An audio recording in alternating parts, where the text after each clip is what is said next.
Good afternoon. आज का हमारा जो टॉपिक है क्लास 12 पैरामीशियम और लेक्चर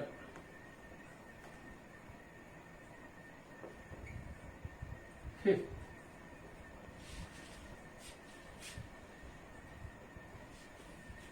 आपने कोशिकीय जंतुओं के बारे में पढ़ा है और आज हम एक कोशिकीय जंतु पैरामीशियम के बारे में कुछ जानेंगे समझेंगे। पैरामीशियम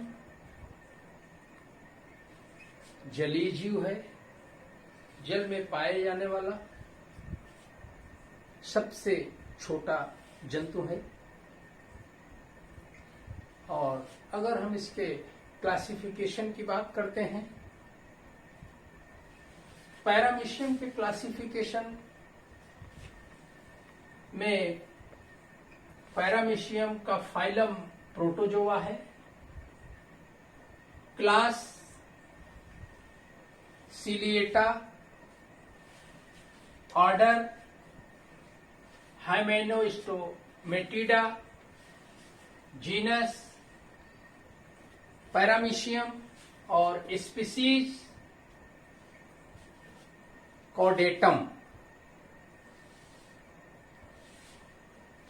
इसके बाद हम स्वभाव एवं आवास की बात करेंगे।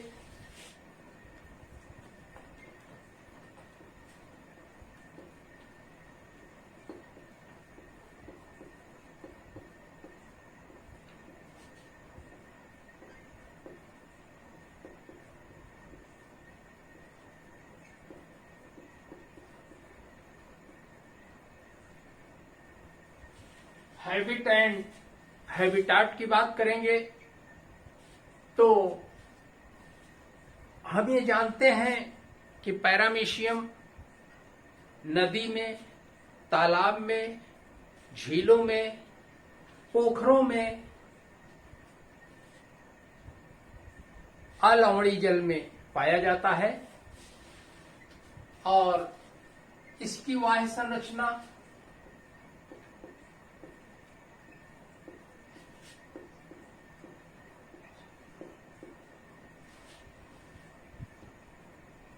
एक्सटर्नल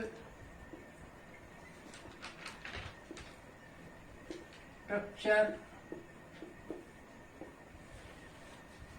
अगर हम इसकी वाह्य संरचना एक्सटर्नल स्ट्रक्चर की बात करें, ये बेलनाकार और इसका आकार लगभग 0.3 mm लंबा होता है और ये हल्का पीले रंग का भूरा रंग लिए हुए पाया जाता है। ये तंतुवत होता है और इसमें पेल्किल के ऊपर चारों तरफ बाल सदृश सीलिया पाई जाती है और ये सीलिया इसके गमनांग कहलाते हैं, जो गमन और प्रचलन में पैरामीशियम की मदद करते हैं।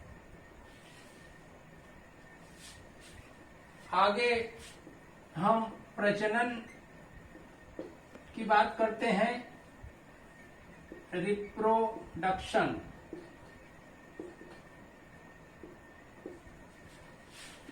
तो हम ये जानते हैं कि पैरामीशियम में रिप्रोडक्शन के 2 मेथड्स हैं।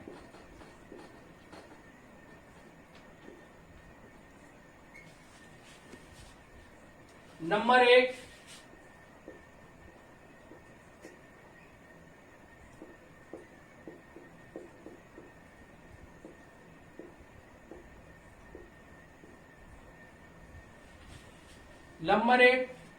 अलैंगिक जनन, एसेक्सुअल रिप्रोडक्शन।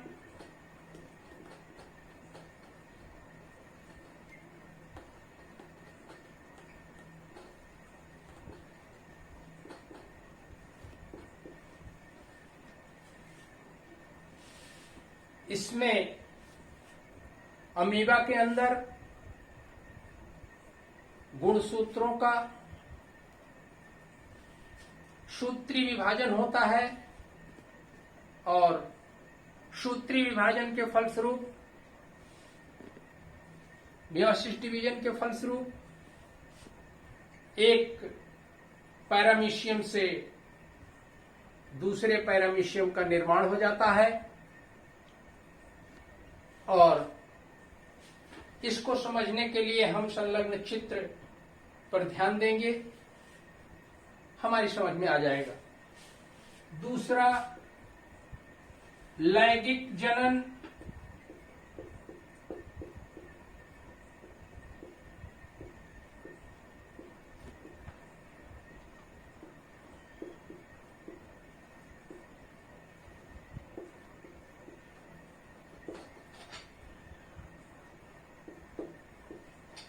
लैंगिक जनन अर्थात sexual reproduction. Sexual reproduction paramecium की एक महत्वपूर्ण क्रिया है जिससे पैरामीशियम के अन्य जंतुओं का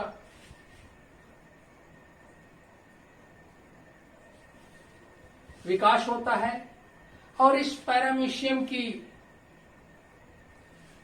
महत्वपूर्ण जो विधि है वो कॉन्जुगेशन है।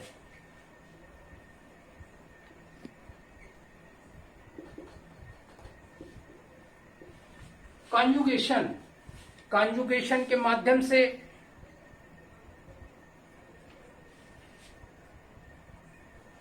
दो पैरामीशियम एक दूसरे के नजदीक आते हैं और उनका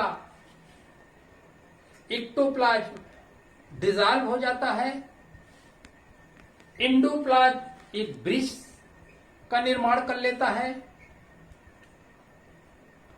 और उसमें जो न्यूक्लियस कोशिकाएं होती हैं उनमें अनवरत विखंडन के माध्यम से एक से कई पैरामीशियम का निर्माण हो जाता है। और इस कॉन्जुगेशन विधि को समझने के लिए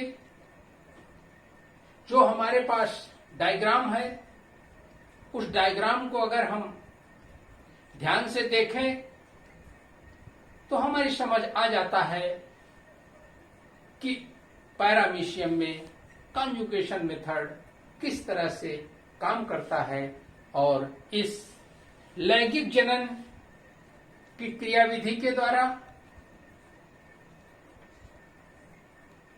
अनेक पैरामीशियम की उत्पत्ति हो जाती है। आज हम इतना ही अध्ययन करेंगे और आगे फिर अगले अध्याय में और कुछ समझेंगे। और सभी बच्चों से ये मेरा आग्रह है कि आपका जो निर्धारित ऑनलाइन क्लास का टाइम है वो 12:30 बजे से 2 बजे निर्धारित है, अतः अपने निर्धारित समय पर सभी बच्चे ऑनलाइन रहकर इस ऑनलाइन शिक्षण व्यवस्था का लाभ लें। धन्यवाद। Conjugation. In conjugation, two preconjugants from two different mating types come in contact ventrally and unite by their oral grooves. They stop feeding and their buccal organelles disappear. The pellicle and ectoplasm degenerate at the point of contact and a protoplasmic bridge is formed between the two individuals, which are now called the conjugants.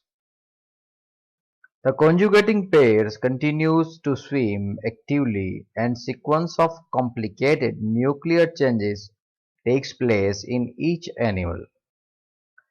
The vegetative micronucleus simply breaks up into fragments which are later absorbed by cytoplasm. The diploid micronucleus of each conjugate first grow in size and then divided by meiosis.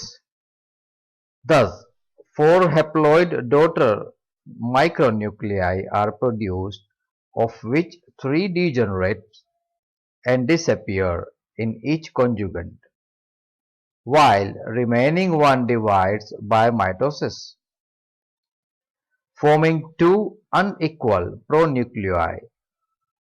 The smaller one is the active migratory gamete nucleus and the bigger one is the passive stationary gamete nucleus. The migratory nucleus of one conjugate then passes through the protoplasmic bridge into the other individual and fuses with its stationary nucleus, forming a single diploid zygote nucleus. The complete fusion of two nuclei from two different individuals forming a zygote nucleus is termed amphimixis. The two pairing paramecia after a union of about 12 to 48 hours separate and are now called X-conjugates. In each X-conjugate, the zygote nucleus divides by mitosis 3 times in rapid succession, producing 8 nuclei, of which 4 enlarge to become macronuclei and other 4 becomes micronuclei. 3 micronuclei disintegrate and disappear, while the remaining micronucleus divides with binary fission of X conjugate. Thus, from each X conjugate, 2 daughter paramecia are obtained, each containing 2 macronuclei and 1 micronucleus. The micronucleus again divides with the division of each daughter paramecium, forming 2 individuals, each containing 1 macronucleus and 1 micronucleus. Thus, each conjugate produces 4 daughter paramecia at the end of conjugation.